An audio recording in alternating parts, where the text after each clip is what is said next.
savings in the National Social Security Fund, NSSF, and directed the Minister for Gender, Labour and Social Development, Betty Amongi, to make changes to the bill and return it for consent. Using dramatic backdrops and biblical sayings, the President noted that if this does not work out, it will be a lesson learned together. It has now been agreed that someone who is 45 years and has served for 10 years can access up to 20% of their savings. The commencement date will be set in the statutory instrument. Supervision of the fund is by the Ministry of Finance. And while NSSF MD is a member of the Board of Directors, the development has been lauded by workers' body NOTU, which has been involved in the negotiations.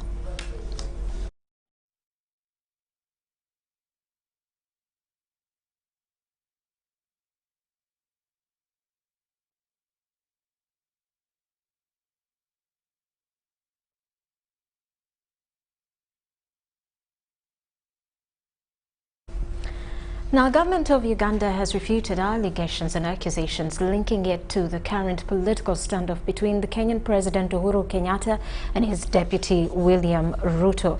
This follows an allegation that the Deputy President William Ruto was denied exit from Kenya on Tuesday, this to attend a private meeting in Uganda. While addressing the media in Kampala, the State Minister for Foreign Affairs, Kello Oryem, maintained that the Kampala-based government can and will not at any time meddle with the political internal affairs of a neighboring state unless if invited. Deputy President William Ruto was this evening forced to abandon a private trip. Early this week, media outlets in Kenya carried reports of an alleged grounding of the Deputy President William Ruto at Wilson Airport by the head of public service Machang, who was supposed to clear his scheduled private visit to Uganda.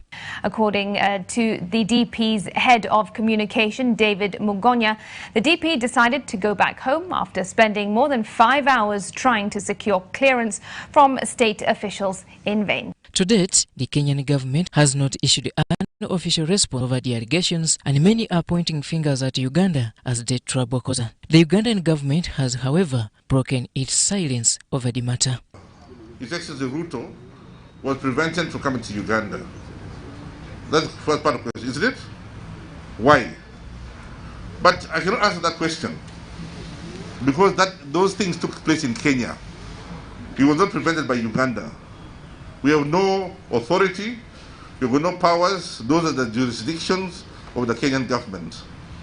The reason why he was prevented from coming to Uganda, if it had ever happened, or stopped from coming to Uganda, if it ever happened, is something that you should channel to the Kenyan High Commissioner, who is here. At a news conference in Kampala, the State Minister in charge of international relations, Kello Oryem, noted with reprimand that Uganda will continue respecting its diplomatic principles.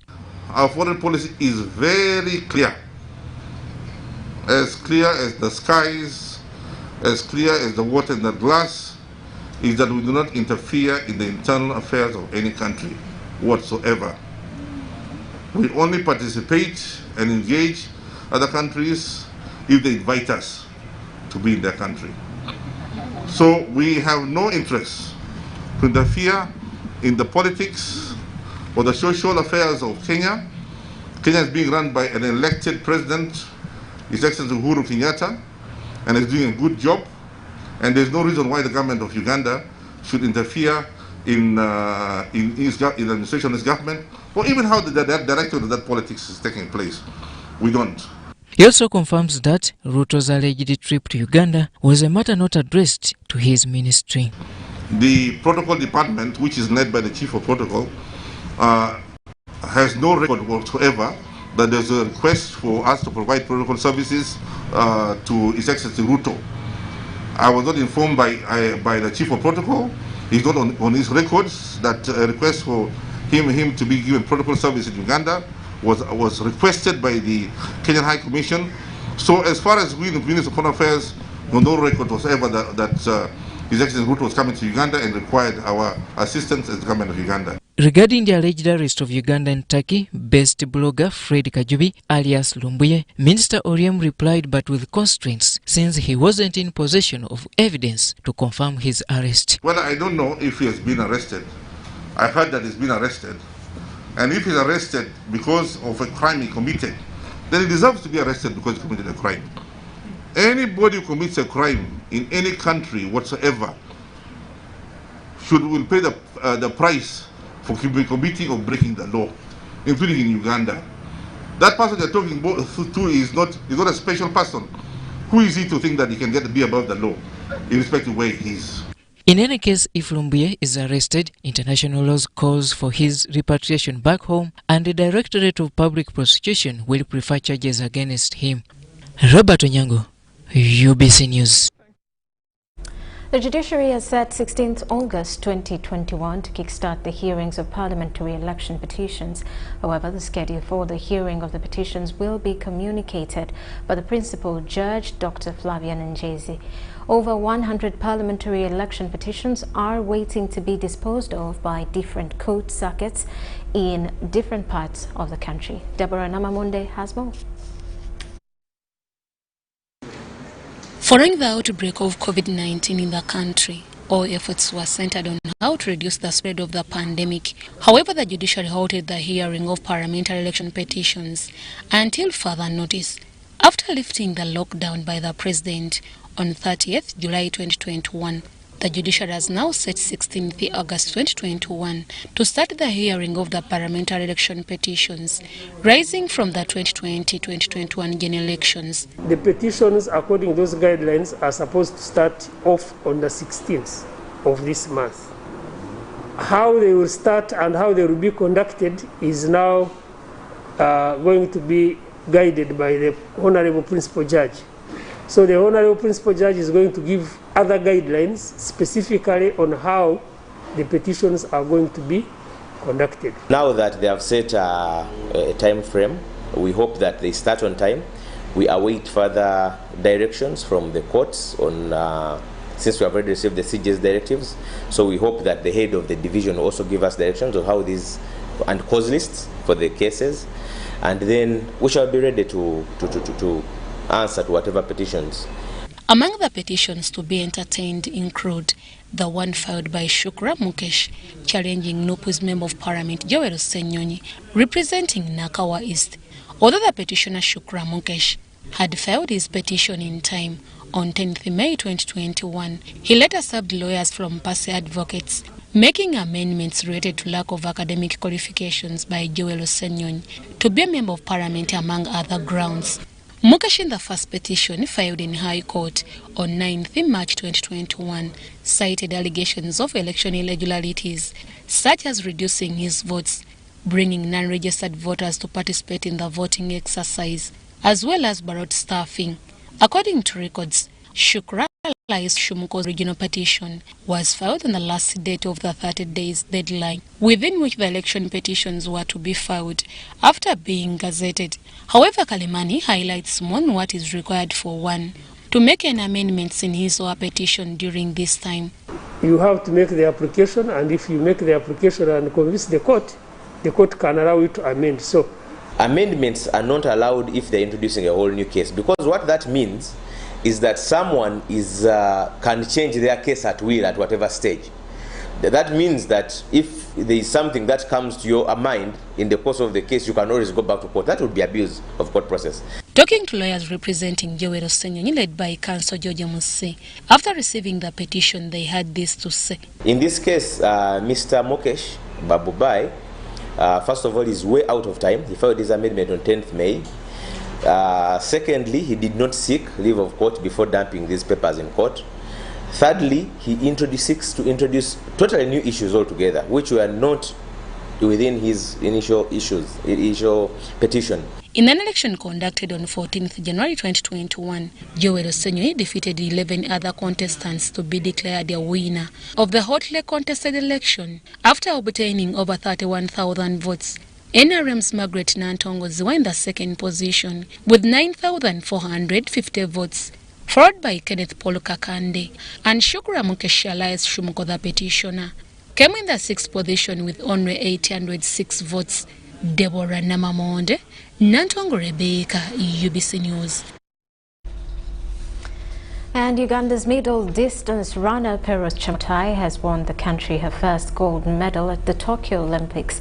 The fast-paced athlete crossed the finish line in first in the women's 3,000 meter steeplechase race, posting a time of 9 minutes 1:45, which is a national record over the distance.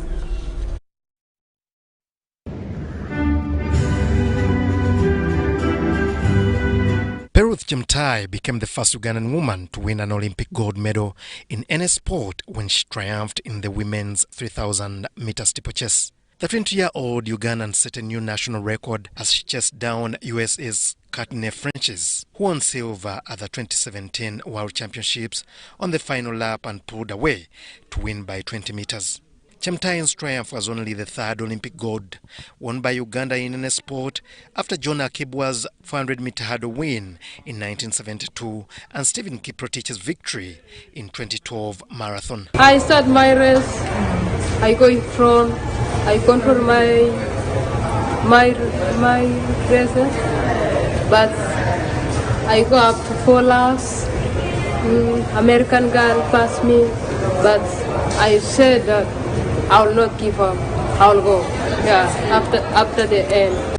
Uganda now eyes Oscar Chelimo, Joshua Cheptegei and Jacob Kiprimo, who qualified for the men's 5,000 meter final slated for Friday, August 6th at the Tokyo Olympic Stadium. A victory for Uganda. Now, a section of MPs from Buganda have written to the Ministry of Land seeking clarification on the status of the 9,000 square miles of Buganda as reflected in the 1900 Buganda Agreement and the process acquisition of freehold land. The Vice Chairperson, Buganda Caucus, Lulume Baiga, says the move is a spark-off of scandals between landlords and squatters. Rents a lot of Uganda property. The bill accumulated to over 200 billion shilling, but they had only paid 2 billion. Recently, government introduced a move to come up with new land reforms, including scrapping Milo land, with the intention of meeting the interest of both landlords and Bibanja holders, with the areas of Nakaseke, Luera and Nakasongola district continuously registering high cases of land eviction. The move, according to government, is intended to resolve such discrepancies related to arbitrary evictions. However, the move attracted mixed reactions from mainly Buganda Kingdom subjects who have over time opposed the move. So I hope this particular meeting, what they resolved will be implemented. However, on Tuesday, President Yoweri Museveni met the Kabaka of Buganda, Ronald Muwenda Mutebi II, at State Lodge Nakasero. The meeting, whose agenda still remains scant, comes after a proposed government bill seeking reforms into the land tenure system. It can be expected when leaders talk about important issues, you always are hopeful that the outcome will be beneficial.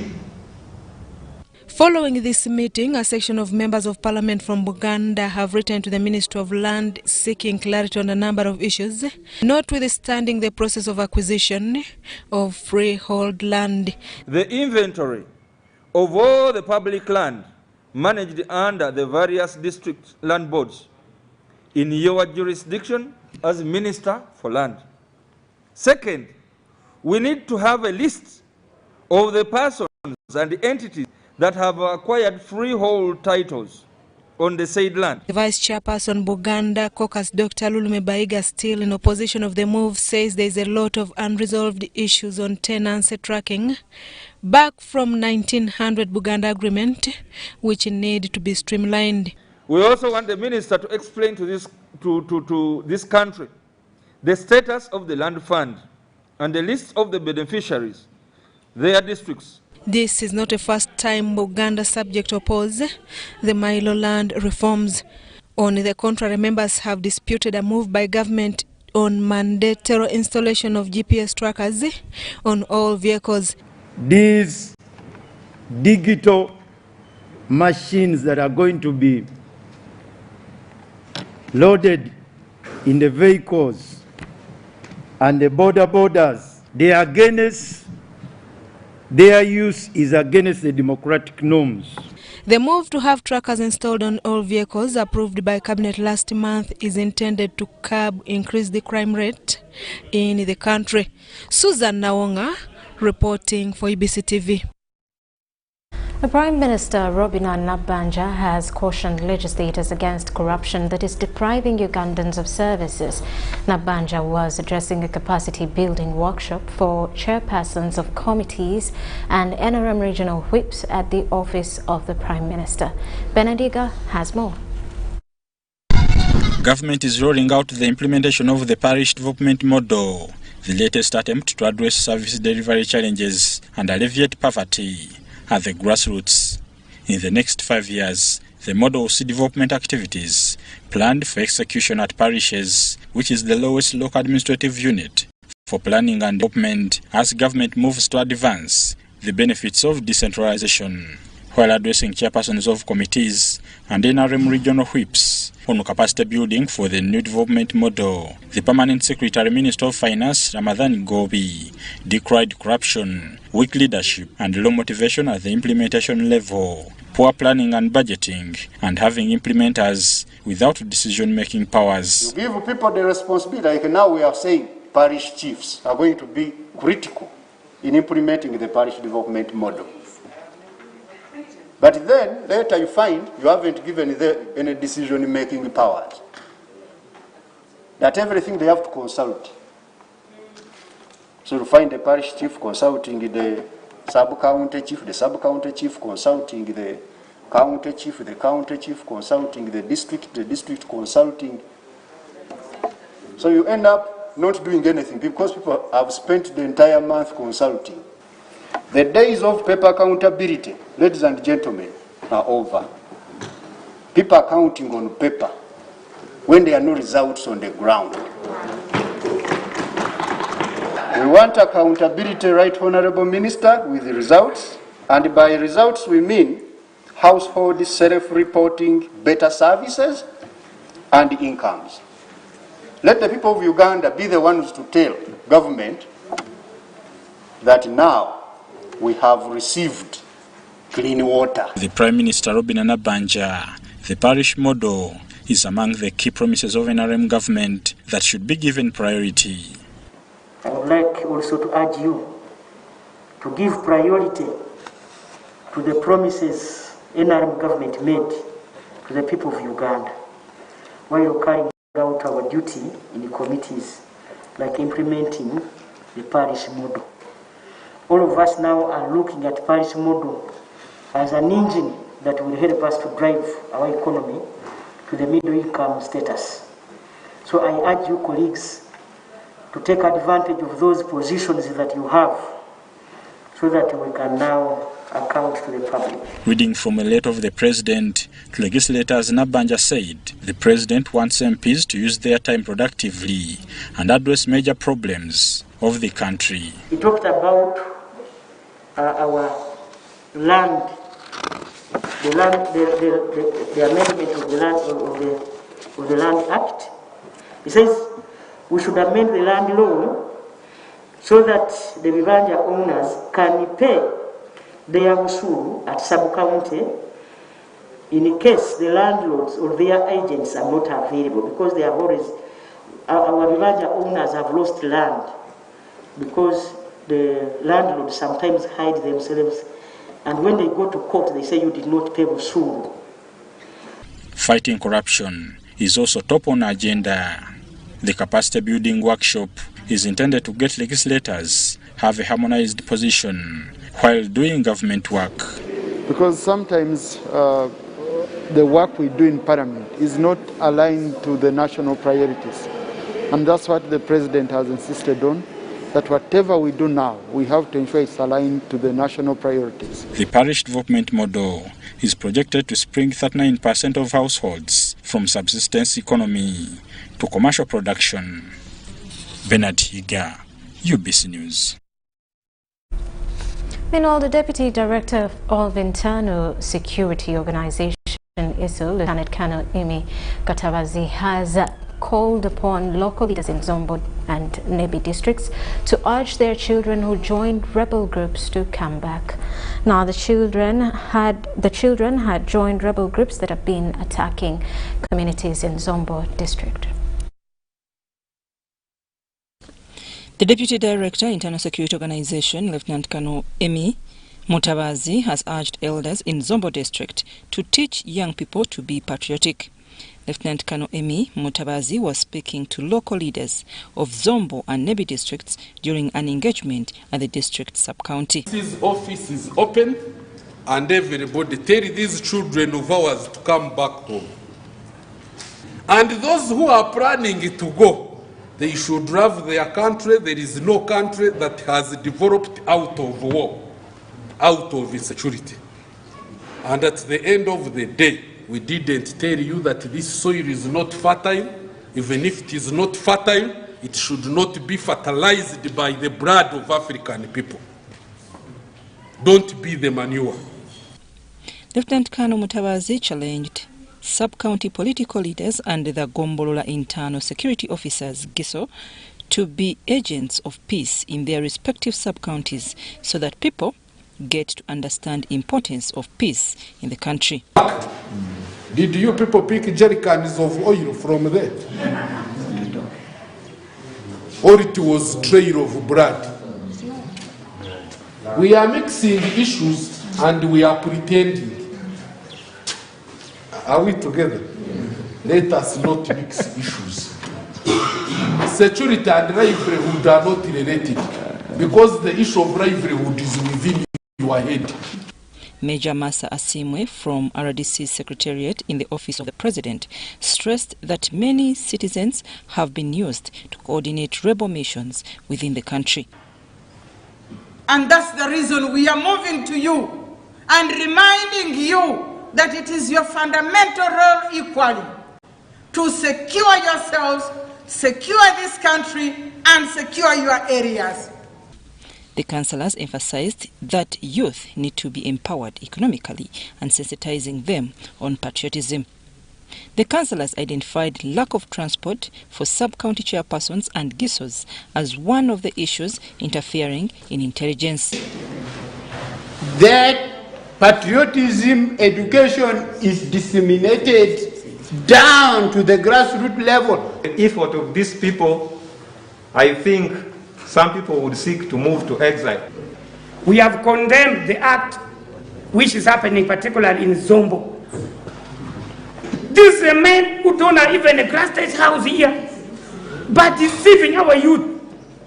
We need our motorcycle this time, as LC3. We are ready to work. We shall look for these people who are causing insecurity in this country, door to door. Even on foot we are managing, but we need transport. The Ora County Member of Parliament, Lawrence Songa, reiterated that many youth from Zombo are lured to join rebellion by people who fight over minerals in the Eastern Democratic Republic of Congo.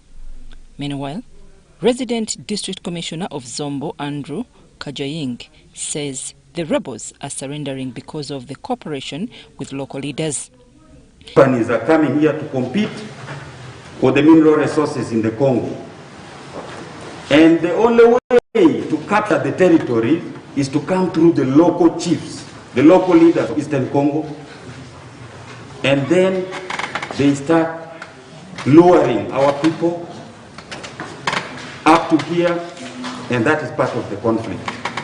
Taken in the meeting of the local leaders was that let there be dialogue, persuasive means to bring these people home. The RDC handed over 2 more youths from Uganda Homeland Liberation Front to the Deputy Director of ISO after they surrendered on Monday morning. They were given hoes to start farming. The Minister for Kampala Affairs, Mr. Kavanda, has today inspected arcades and shopping malls in downtown Kampala to ascertain compliance before reopening. This is in line with the presidential directive that shopping malls should start operating on condition of compliance to the standard operating procedures. Saddam Mubale has more. The Minister for Kampala Affairs, Minsa Kabanda, together with a team of inspectors from KCCA, has inspected the arcades and shopping malls in downtown Kampala to ascertain arcades that qualify for the certificate of compliance to fully start operating. I have a checklist. I have a checklist here. So we have a checklist here which we need to follow. The name of the arcade, the zone, and we are looking at many issues. The toilets, the ventilation, the water, the lighting, sanitation, and everything. When we are going to come back, because they will get ready for us, we just want to come as we come today. We don't want to alert them that we are coming. But inspection is going on by the KCC people and other teams around. During the inspection, major issues raised involved overcrowding in Kikubo Lane by trucks and street vendors. So the directive was very clear on lorries which off-road. They start working at 5:30 up to 10 a.m. The intention was to create more space in the area to enable the users, the buyers, to come and walk through with ease. So that's why I was trying to re-echo the directive and tell them to vacate the place, because by the time we came, it was almost coming to 1 p.m. when the vehicles are still stuck. Kampala leaders, however, are concerned with this move, saying KCC and other responsible ministries should focus on the issues of rent between tenants and landlords and enforcing the standard operating procedures instead of pressurizing traders who do not have the capacity now to fully comply with the list of required demands before reopening. Because when they eased the lockdown, they don't ease on the other things. They don't tell people you're not going to pay license, you're not going to pay the tax, So we are requesting the government to come out strongly to tell the landlords, please, you ease on this also. Don't put people on pressure, open up their business, let them operate normally. Lockdown affected each and every one equally, and to the tenants, it is even worse because some of your tenants are renting where they are staying in their homes. Most of your tenants don't have homes. So it will be a double tragedy for you to penalize them this other side when they're having issues, the other side where they are staying. Sada Mubale, UBC News, Kampala. National Environmental Management Authority, NEMA, has been stopped from issuing no objection certificates to individuals in the fragile areas of the country. This follows the increased environmental degradation cases. The Minister of State for Environment, Beatrice Atimanywa, made the disclosure while giving out 10 motorcycles to the Environmental Police Protection Unit at the Ministry of Water and Environment headquarters in Luzira. The encroachment on the environment has been attributed to the misuse of the fragile areas by those holding licenses to operate in wetlands, forest reserves, among others, while giving out motorcycles worth 1 million shillings to the Environmental Police. State Minister for Environment, Beatrice Atimanywa, said there will be no objection certificates for people to operate in the fragile areas. We have directed that there's no more issuance of a certificate of no objection in the wetland. No more factories should mushroom from the factories, from the wetlands. So it is true, sometimes it is there, but also you need to understand that the use of the environment, we need to, all this natural resource can be used sustainably. Sometimes we issue that certificate, but those people don't follow what NEMA has said, and that is where it causes a problem. You mine the sand, you're supposed to fill it back. They leave it open and causes a trouble. So sometimes they give this certificate of no objection in good faith with guidelines, but they don't end up doing what we have advised. That is also has been a challenge. But otherwise, all our natural resources, we can use them in a more sustainable way if we together work together under our supervision, and we all enjoy. People surrounding the forest, we have already some agreement with them. We can plant trees and even harvest some sustainably. Rice is not more valuable than fishing, ecotourism. No? Our crested cranes are already lost. From 100,000 to 10,000, where are we going? Anywa said fighting environmental degradation is more challenging because the encroachers are so bold and daring. However, called upon the national activists to join the fight because the environment is under attack. Commander-in-Chief has declared war on protecting the environment of Uganda. Your men and women in uniform, you know what the Commander-in-Chief will do if you don't follow the line. Fata nyayo, line moja juu. If you don't, my brothers and sisters, me hapana jua. Me, before they go for me, I'll go for you. He has declared war and he's commanding this war. We must win it. We have 10 years program to conserve the existing environment and to regenerate. Make sure that people are going to go out of wetlands, people are going to go outside the forest, illegally acquired. We are cancelling titles. And once we call you to enforce, this dilly-dallying must stop and we shall not tolerate it. No more of those ones. When order comes that we are going to enforce eviction, you must be on duty. If you have conflict of interest, end up back to the barracks. Here, we shall not tolerate it. Very critical. When we are going to swing in action, we want you to be in action. Soul searching, if you have your complete conflict of interest, give way. Because we shall tutafinya wewe tu kwa ukweli. Beatrice says there are still gaps in responding to surveillance and getting information regarding degrading the environment, and the motorcycles are of good importance.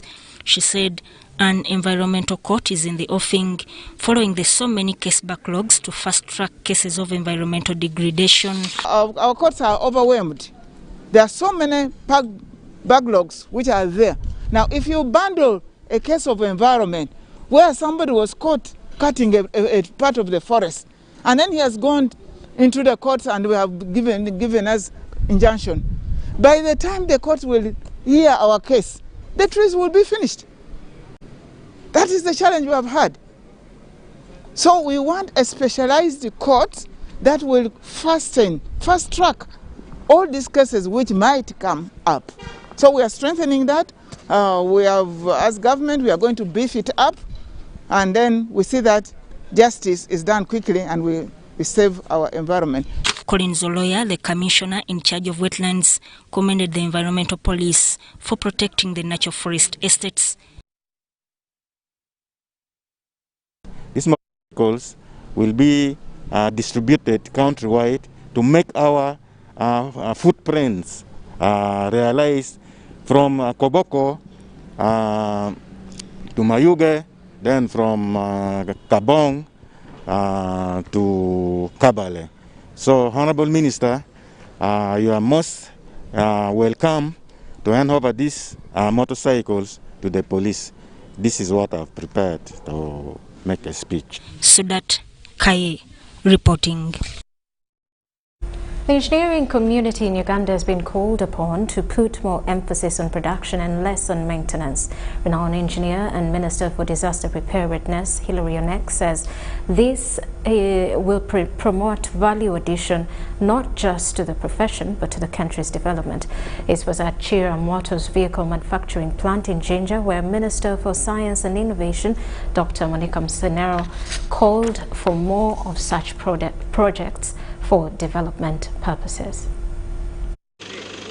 Originally designed to last less than 2 years, Kira Motor Vehicle Plant establishment has taken more time. This has been brought about by some constraints including funding and the recent outbreak of the COVID-19 pandemic. NEC was ready and willing to accomplish this work in 18 months. They were ready to do that. The money we had, because we had to spread it over a roadmap of 3 years, we said 30 months. Honorable Minister, because those funds are not flowing and trickling in properly, as General said, we are in the 32nd month. However, this has not been reason enough to give up.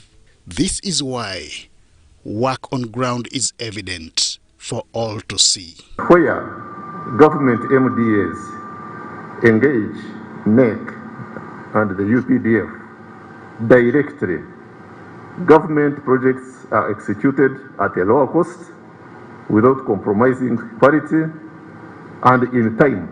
The synergy is being created with Kira Motors to explore sustainable multi-sectoral backward, forward, and lateral linkages are pivotal in promoting local content. All this has been possible due to engineering capabilities of the Uganda People's Defense Forces. It is for this reason that engineers across the country are called upon to embrace production more than maintenance. All of you have capacity to develop your potentials to be more productive for the country. Other than most of our engineers, like mechanical, electrical, are remaining as maintenance engineers. In agreement with him is Dr. Monica Msenero, who calls for more of such development projects. The issue about funding, I'm still understanding. By next week, I will have a good understanding of where we start, but I promise I will do my best to take the message and lobby and negotiate with the finance. This was Dr. Monica Msenero's maiden field tour as Minister for Science, Technology and Innovation. All she emphasized was less talk and more results.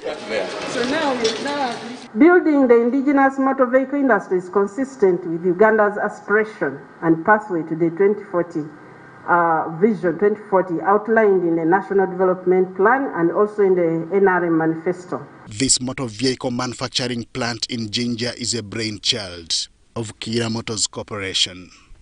Upon completion, it is projected to produce 5,000 motor vehicles every year. Henry Okurut, UBC. And the judiciary has finally opened the hearing of cases in different court circuits in the country with strict guidelines aiming at controlling the spread of COVID-19. With the new guidelines issued by the Chief Justice Alfonso Dolo, only parties, advocates and witnesses will be allowed access to court to avoid overcrowding. Let's take a look.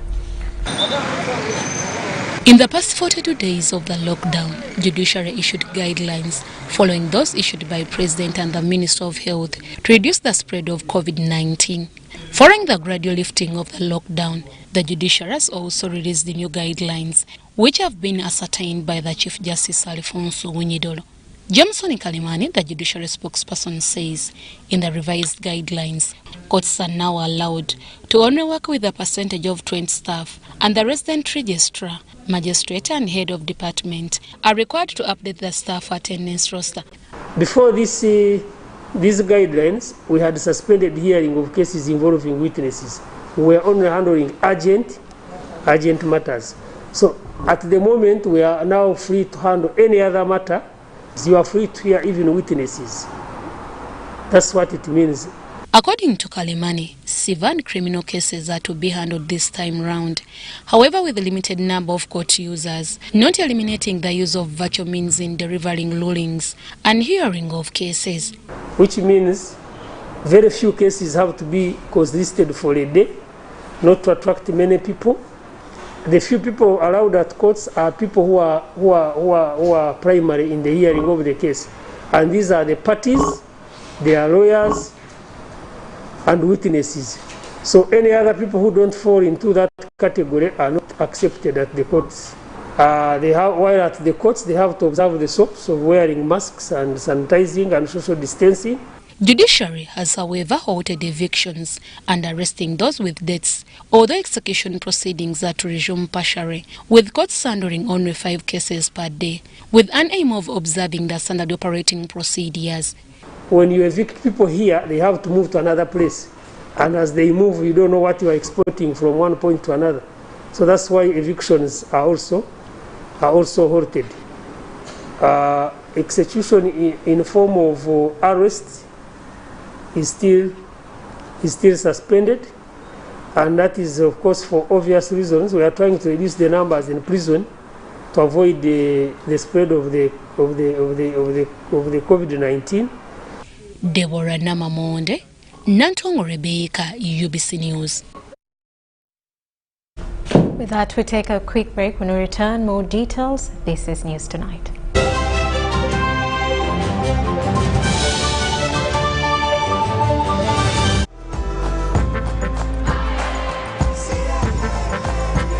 Uganda, today is a great day to work towards your dreams. Dial *185 *7# and select savings to save as low as 500 Ugandan shillings on regular savings or 250,000 Ugandan shillings for fixed deposits. Airtel Money Super Saver is powered by KCB Bank Uganda. Airtel Money, instant, secure, borderless. T's and C's apply. Echa COVID-19 chijja kugwa only if we stay at home, observe physical distancing, wear masks properly, sanitize or wash our hands with soap and water regularly, or get vaccinated now.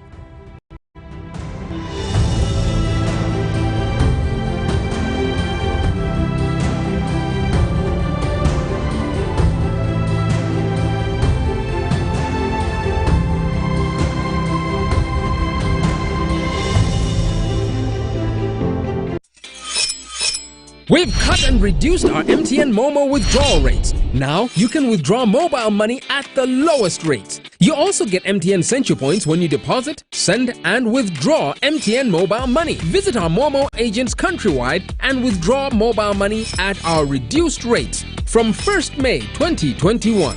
Everywhere you go. MTN. Therefore, understanding this model.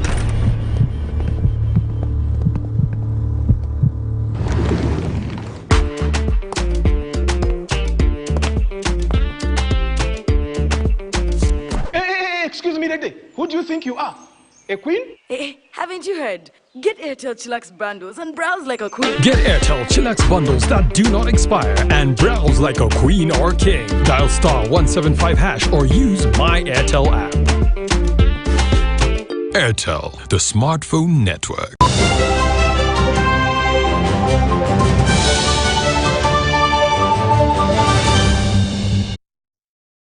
Welcome back. You are still watching News Tonight. Teachers and school proprietors in Entebbe Municipality and Wakiso District have expressed concern over the extended lockdown on schools by the government. Now, according to the recent directives issued by the President, schools will reopen after 15 million learners and teachers are vaccinated against COVID-19. Balasa Alfred musomesa kusomerera Tom and Jerry Primary School Entebbe eranga yemyuka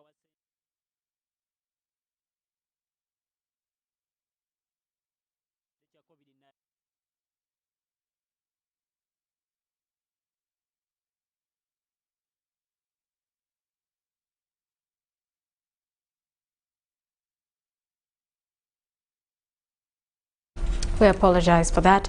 Police in Kamuli are holding 5 native doctors, all from Luka, on grounds that they were spreading the deadly COVID-19 virus and hoodwinking area residents that they were ritually cleansing them, tormenting them with aliens and fetish. Let's take a look.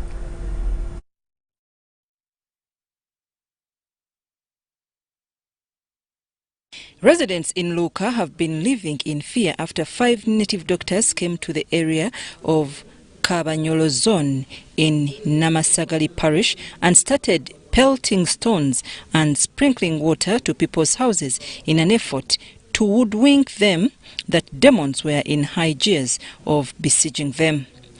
On receiving information from the LC2 chairperson, police swung in action and arrested the culprits, apparently held at Namasagali police station for further interrogation. Namasagali LC2 chairperson Richard Mutuya says many of the rape and defilement cases rampant in his area of jurisdiction are committed by traditional witch doctors, but appealed to law enforcers to apply the law against them. Awendi sabira government ntekola kisoboka epininga abantu abo kuba ndidinti ekikolwa ekyo kirikolwa ni mu zone edindi oba ni mu district edindi. Kolosi Nangobi, a victim, alleges in testimony that a native doctor at one time stripped her naked, claiming that he was going to administer a cleansing ritual on her. Bampa omombo bulezi kodi kujja kweyambula bintu n'adeema n'ayemerera ku mulyango n'adeema balebe igala nawo nze n'asigala nga anemerera awo nga ndeemye banga bali kundagira mbukodi musaada n'abajaana nze n'adeema.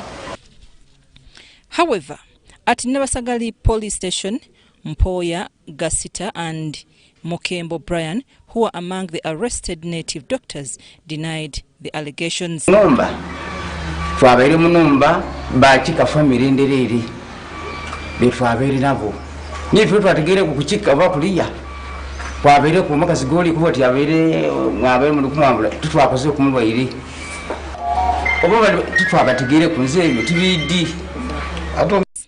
Kamuli acting DPC Mugisha Bob Owa Kubariho confirmed the detention of the 5 native doctors and were identified as Gasta, Mpoya, Brian, Mokembo, Brian, Bawalangabo, Emmanuel, Wakaze and Mutwalubi, Kawata, all from Luka district. And the Ministry of Works and Transport is to start upgrading the Uganda Railway Corporation. Minister of State for Transport Fred Byamukama revealed this while receiving the personnel of the 1st Division Command from the UPDF who are going to support police in the protection and recovery of the railway's property.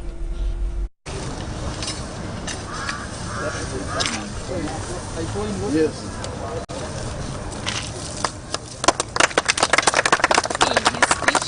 The State Minister of Transport Fred Byabakama noted that for years a number of people have evaded Uganda Railways Corporation land.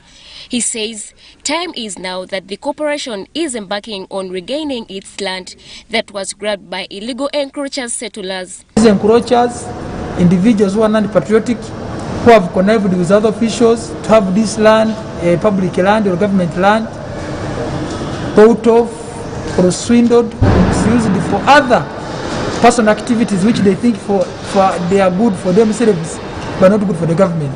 So they are here to sensitize the people the more, in addition to what the staffs of here had done, and even evict them.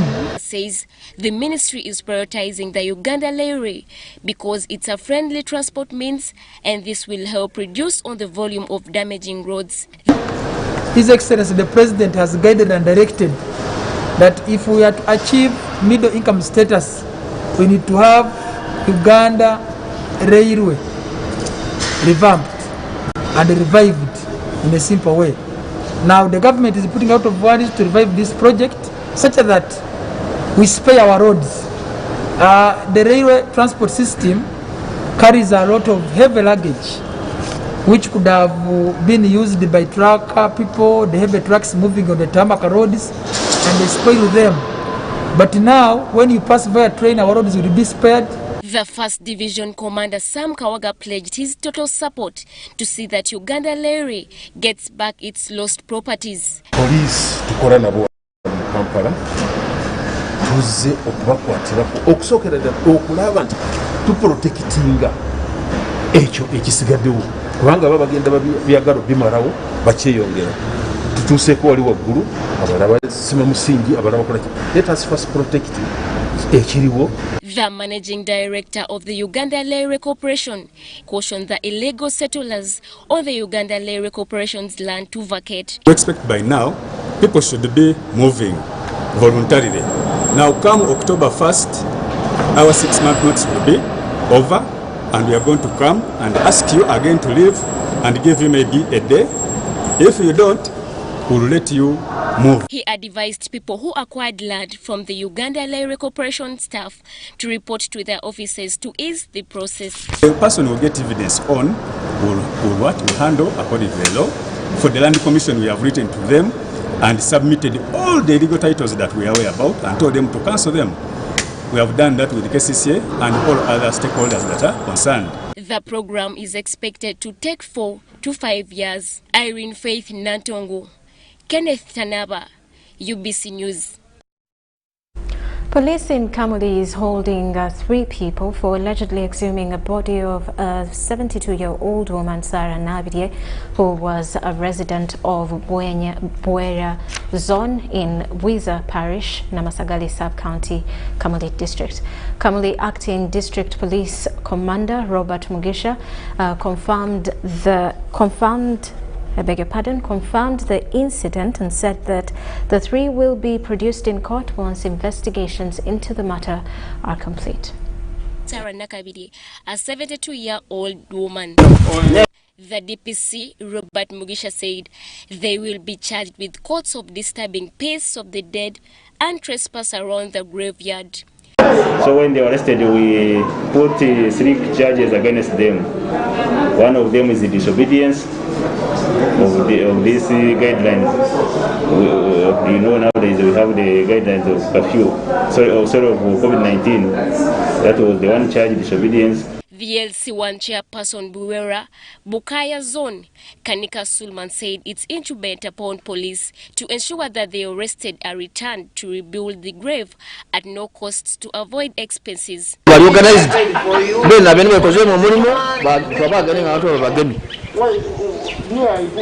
Polisi yatokanye tuba twinonola waba n'omwana yakati na banko bati waliwo omugaiga alikwenda okumuwayira ente na kabali yako mbuzi 2 ngazo webyo buwangwa mwene kyalo kiro bwiza zikula tuzika twazikula kale omusaada asasirwa.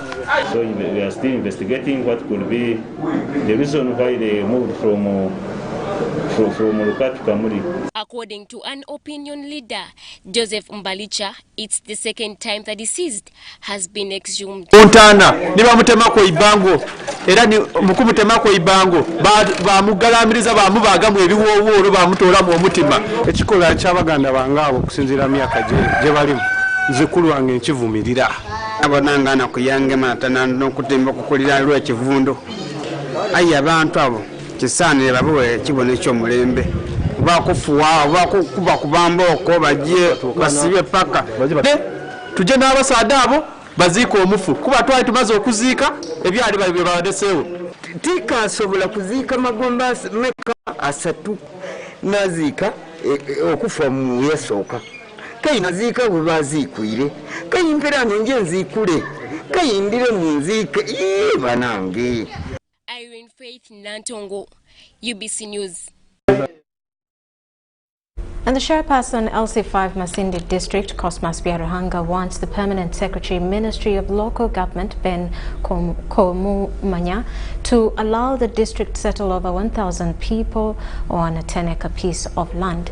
His people have been squatters on the 100 acres of land where the Bunyoro Region Industrial Hub is being constructed. But residents in this area demand for compensation since they have lived there for so many years. The Masindi District LC5 Biaruhanga says that the district has 100 acres of land which it secured from Uganda Investment Authority, saying that the affected people can be relocated on part of it since the hub cannot sit on the 100 acres.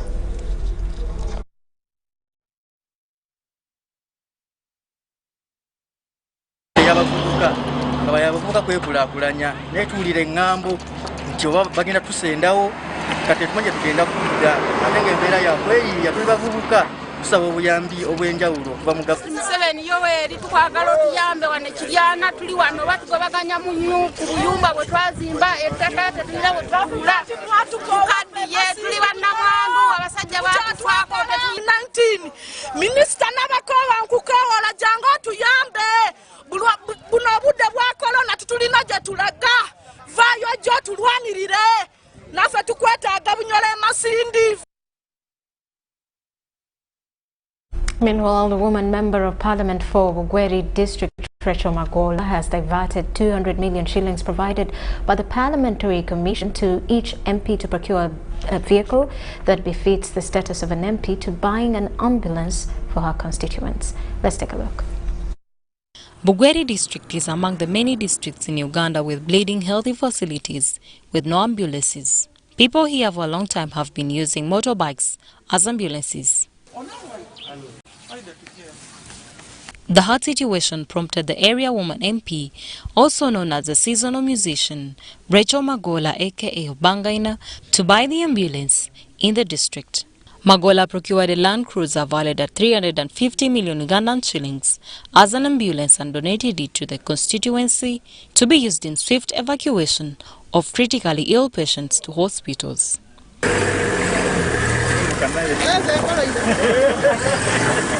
Magola confirmed the diversion of the 200 million Ugandan shillings advanced to her account by Parliament to buy an ambulance for constituency. So I'd promised my people that when we get some money, we shall replace the old one with a car which will be able to work in the constituency. So when I got the money for cars from Parliament, I decided to fulfill my pledge to the people of Bugweri to buy them this car. The challenges of health, whereby people, most especially the women who have been going for antenatal care, they were crowded in the villages. They have no ambulance which can assist them to take them into the hospitals. So we thank the Honorable Rachel Magola. The roads are very bad throughout to Bugweri. So we are requesting that as a Member of Parliament, she should spearhead the coming of the road equipment to Bugweri district. If you achieve that, then other issues will be solved as far as the road matters are concerned. Bugweri district has Busesa Healthy Center for which act as a district hospital, but most of the times refer complicated cases to Iganga Hospital, which is about 15 kilometers.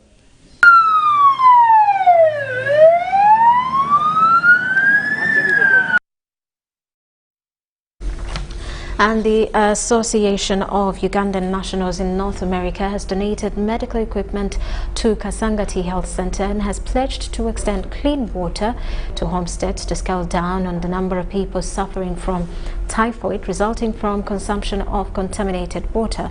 The donations were handed over by UNA President Josephine Mugagga Matovu to the Deputy Resident District Commissioner of Wakiso District. Ekizibu ky'amazzi kye twalina wano n'obudde buziba ne bukya naye tweyanziza nnyo tweyanzire ennyabo okutubeererawo. Appreciation goes to delegation from UNA, Madam Josephine Matovu Mugagga, for the support they have rendered to Chide, giving us water, supporting us in all that we need. I wanted to thank UNA for the service they're extending. It is really good that good heart where it has been exhibited. They have extended different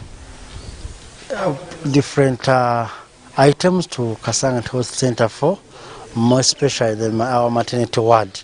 Really appreciate and we thank them for the good heart. To check on the projects that are started by UNA to see how they are being run and what more we can do to assist.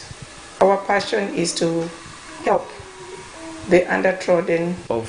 From London, from UK, those who helped us during the time when we had this COVID, they have been sending us some food, and I'm glad also Josephine is here. They also gave us water at the body.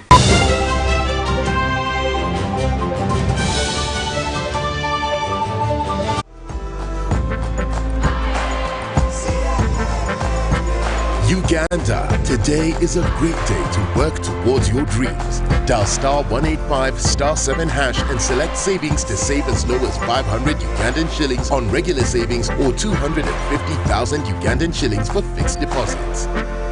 Airtel Money Super Saver is powered by KCB Bank Uganda. Airtel Money, instant, secure, borderless. T's and C's apply.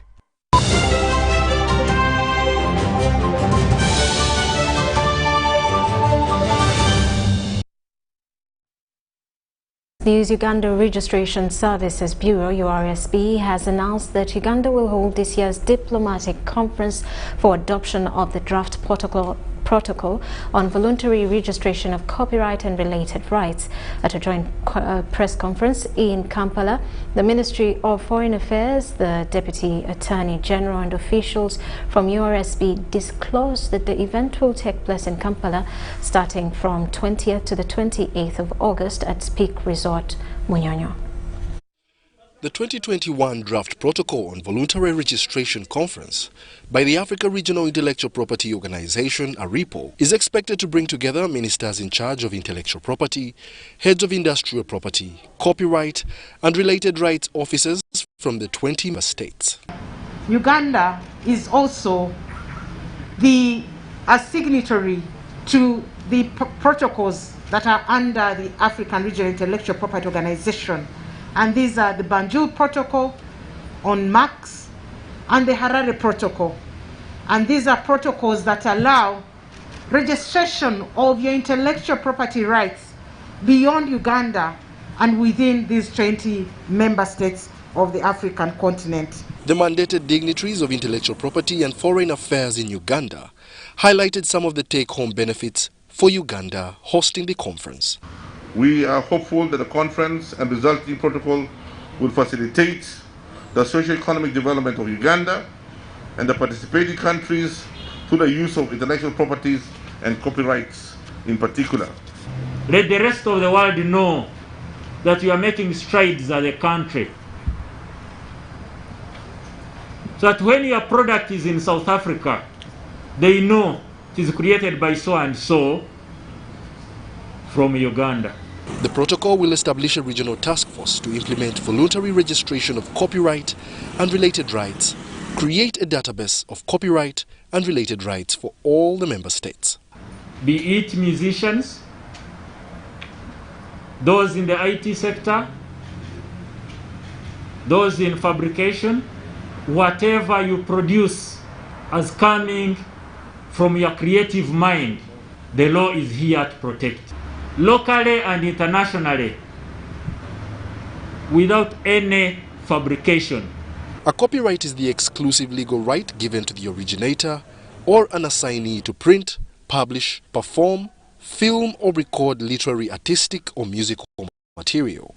Voluntary registration of copyright and related rights in Africa could contribute to a conducive environment that ensures respect for innovations while yielding royalty benefits for the owners. Wadulo Makanol, Roberto Nyango, UBC News. Now, it's more than 20 years after the LRA rebels attacked Nile coaches and totally destroyed 8 buses. After a verification exercise, government had pledged to fully compensate the investor, but to date, the 1.2 billion shillings pledge has yet to be fulfilled. After the long wait, the proprietor is once again appealing for government to come through with its pledge in order to facilitate the revamping process of their struggling transport business. The proprietors of Nile coaches are appealing to government to fulfill its compensation pledge it made in 2006. This was after 8 Nile coaches were set ablaze by the Lord's Resistance Army rebels along Pakwach-Karuma Road between 1994 and 2004. Nile coach is one of the first buses, the first company which has engaged on transportation between Kampala and West Nile. Right now, imagine from 60, we are running at 9 buses. The company has served the West Nile region for about 25 years. Upon a successful verification exercise of the losses incurred due to the rebel attacks, the Attorney General's office in 2009 ordered the Ministry of Finance to pay the company 1.2 billion shillings. His Excellency the President had promised our company Nile Coach 1.2 billion shilling in form of compensation of the buses which have been destroyed by the rebels in Pakwach. But up to now, we have been given only 120 million.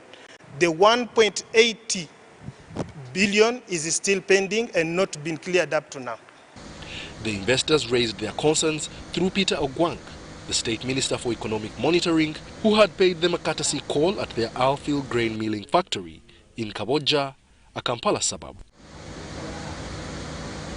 In addition to the compensation plea, they also request for a 10 billion shilling stimulus package for our film millers, which is currently going through a difficult time due to the disruptions caused by the COVID-19 pandemic. I really want to put this on record. My office, as you've correctly said, is a link between the private sector and actually the President on matters of economic affairs. And for that purpose, my role, my cardinal role, why I was appointed, is to be a link between the private sector and the President. On his part, Peter Ogwang pledged to urgently follow up the matters to a successful conclusion. Muzei, you've been there for us at the time when we needed you most, by helping the country provide buses in the route between Kampala, Arua, and the entire West Nile region. And it is in my opinion, considered opinion, to help follow up and remind the President of the pledge he committed. And I'll be interested, I'll work with the manager of the company, if I could get those letters, which directives he issued, so that it eases my work to follow up for this compensation of the 1.9 billion which you still owe, under which he gave a directive. The grave occurrences faced by these two subsidiaries has caused the investor a large capital base erosion, which has barred them from effectively running their enterprises. Wadulo Markanold and Dennis Sigoa, UBC News.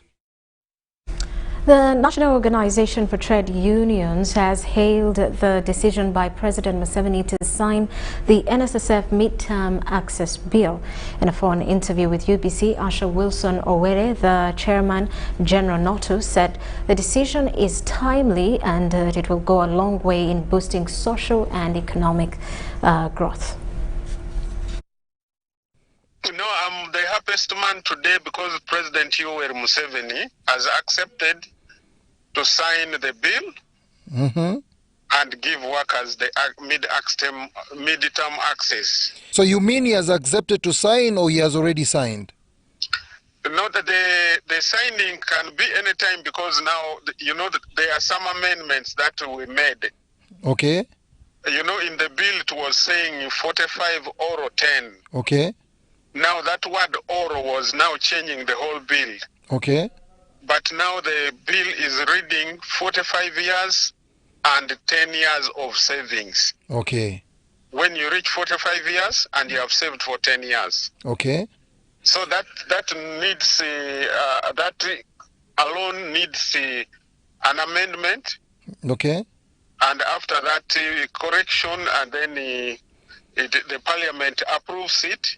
Yes. Then he is signing. What does this mean to the National Social Security Fund? What it means to the National Social Security Fund, first of all, the bill is very, very good for the economy of our country. Okay. Secondly, it is it's a breakthrough for the working people of Uganda, because you know, NSSF savings had become a thorn to them. They thought it had no face value for the workers. Okay. They have the money, they have problems, they were not seeing the money there, but they cannot access the money. So when we sat and agreed that, you know, at a certain level, people must access this money. So, Mr. Owere, would you think that the current economic challenges might have prompted the president to make this decision? I know for quite some time NSSF had brought out their concerns on what this the midterm access will mean to the fund. Yeah, first of all, the president is also has a feeling for the workers, and you know, economically, everywhere people are struggling. Yes. And he has also seen how many workers have lost jobs, many are not working, and they have a number of problems. Yes. And yet the proposal in the bill was very good. And they had to do a lot of internal mechanism to find out whether it will affect the economy, it will affect the NSSF, and maybe it will affect the savings of the workers. But all that, we have allayed his fears by bringing facts and figures.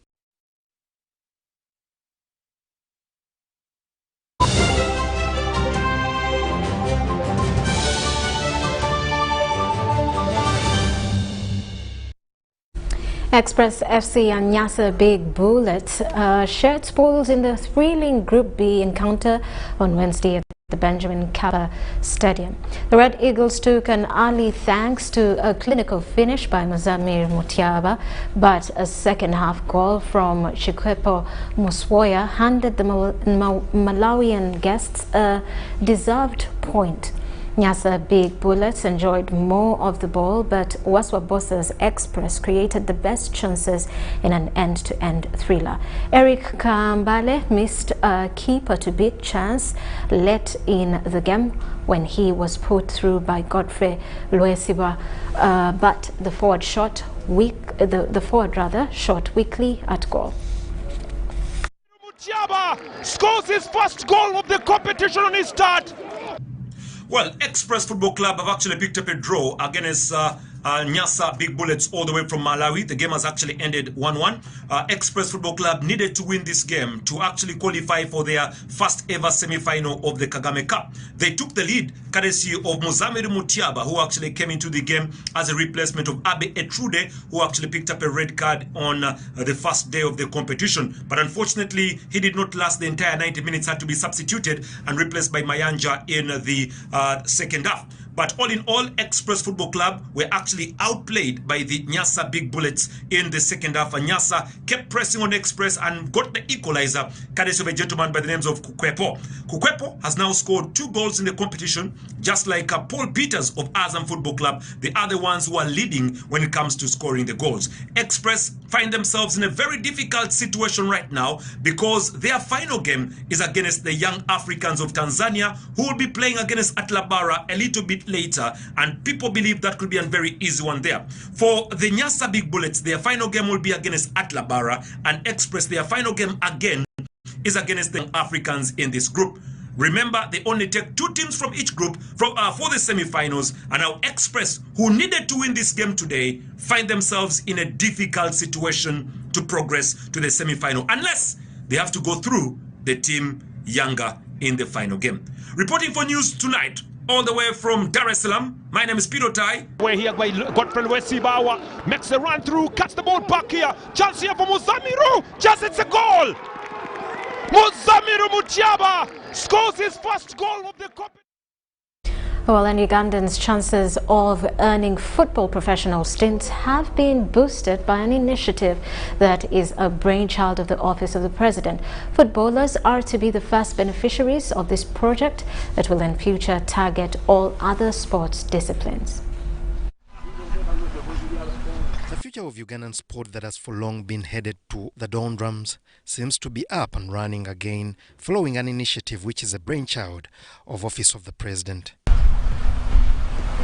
The first to benefit will be 24 football players under the age of 23 that are heading to Spain for trials at various clubs. These players that depart on the 15th August 2021 have had a training session today by Turkish maestro Omar Seli at the Philip Omondi Stadium. Selected to go to Spain with other few players. It's a dream come true to go to Europe. We're going to try our best, and our hopes are to get into the teams in Europe. So we have to try our best, our level best. We have to pray to God always. This project is going to help many players to play professional football. My dream is right now is to improve and also play professional football out of Uganda, because right now, if we can, most of the Ugandans have not yet gone to Europe, and it's a good opportunity for us to go to Europe and venture into the professional football world in Europe. We invited players from different clubs, KCCA, Wipers, Wakiso Giants and other teams. But KCCA players, as you know, they are in Tanzania for Kagame Cup, so we replaced them with other players. So we invited normally Magambo, Musa, and Julius Poloto and Bright Anukani. They were going to be in this program, but unfortunately, even from Express, Enoch Walusimbi were invited. The session was watched by legislators Frederick Angula and Egon Slas, who explained the details of the project. Already started the female-related aspects of also benefiting from these games. We now have a parallel team that is managing the women-related games. The question of the youth is a responsibility of the state.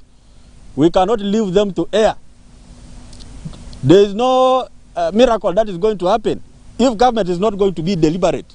FIFA Youth Football Guru Bashir Mutiaba was in attendance as players included Vipers Sports Club's Paul Wheeler, Derek Ndahiro of URA, and the Pro Lions duo of Hakim Chwanuka and Alpha Sali were taken through their paces. The Ugandan youngsters will be allowed trials at the lower league Spanish clubs, including Hercules FC, Atletico Benidorm, Aluhela FC, and Intercity FC.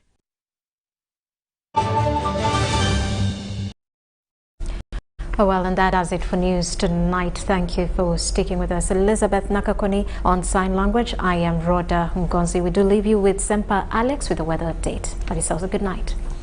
A very warm welcome. It is time for the weather forecast from the Weather Center with Semper Alex Kim.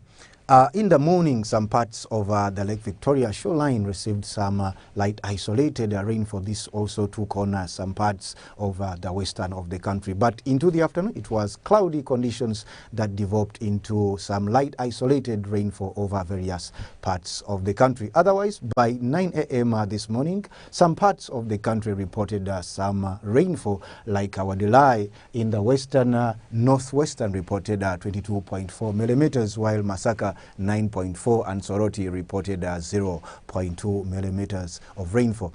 Now, the kind of weather we are dealing with is mainly associated to the weakening of the high pressure systems over the south that are causing the rain belt to be quite spread across our region, and also having an incoming of moist southeasterlies that are coming in and giving us some rainfall activities.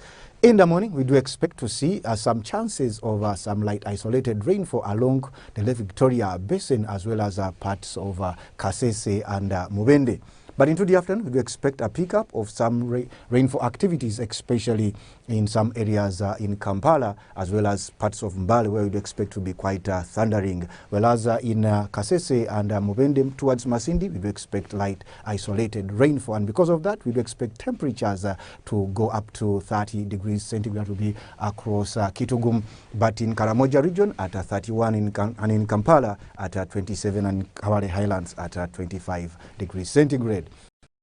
And also across the globe, Doha is expected to have bright and sunny conditions that will also include parts of Cairo as well as Tel Aviv, whereas Nairobi is expected to have cloudy conditions at a daytime high of 22 degrees centigrade. With that, we wrap it up. Stay tuned and join us again tomorrow, same time.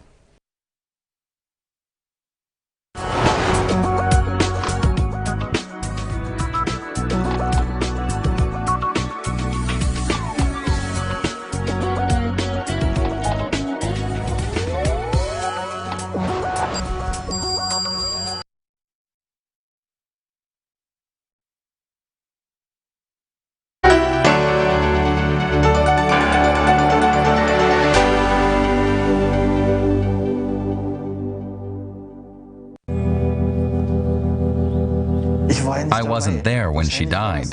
She was probably all alone in a dark hospital room, and then her life was suddenly over.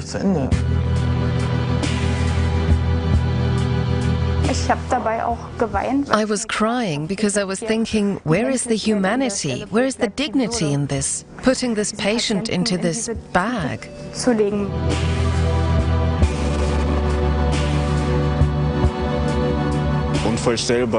It's unbelievable to see your partner lying there with no energy in her body.